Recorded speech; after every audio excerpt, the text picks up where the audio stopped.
one is still entitled. It's kind of just a rendering of just a coming into your own type thoughts, kind of growing up.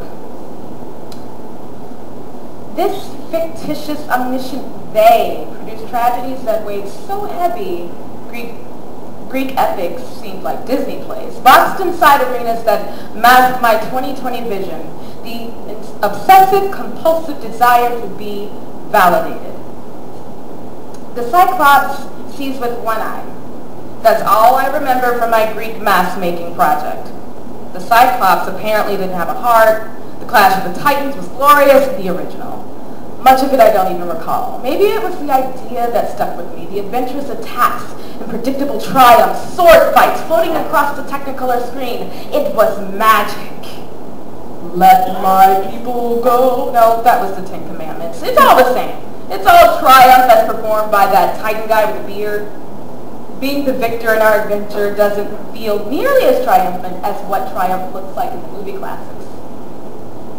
Everyone becomes different versions of themselves at certain points. 1 minute, 2 minutes, 4 minutes reminds me of drum cadences. And Jason, looking after me on my first day of 10th grade, 1 Anna, 2 Anna, 3 Anna, blam tap, home. A big band stories floating through my atmosphere. For a brief moment, I was one of the cool kids, thanks to my older cousin. 10th grade all over again. And knowing a 12th grader meant I was a cool breeze, marching to the beat. Now, I'm an autumn sunrise.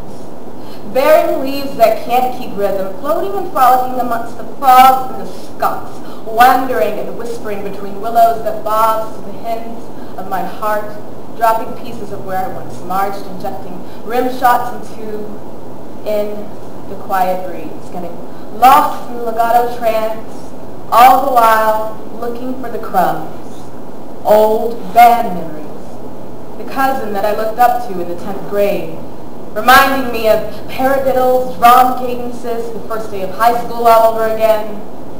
My yearbook is filled with, stay sweet, have a great summer, and don't change. Well, I forgot who I used to be. Clouds sailing past the white blue sky. And what dock will they harbor? Thank you.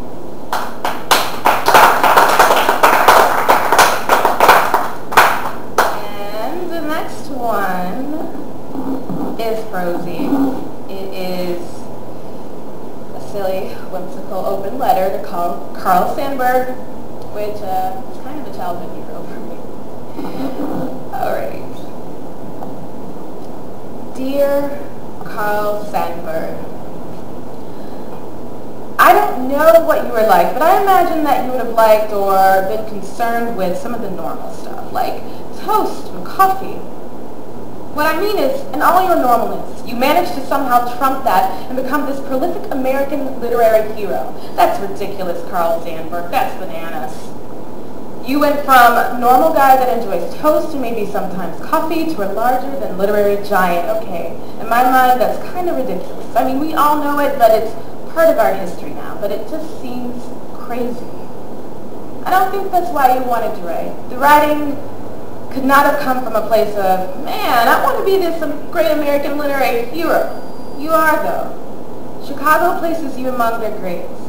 Your poems are painted across the walls of the Sheridan Red Line stop. Did you ever feel that coming? I doubt it. You were a normal guy that enjoyed your occasional toast and coffee and might have never suspected all of this adoration. I don't know figures very much. Perhaps I should. There are some that keep a mental catalog of all the greats in history. I don't know that my mind would allow me to do that. It's too busy clearing for positive affirmations. Those are more important. I don't know a lot of historical greats, but I do know everything's going to be okay. It has to.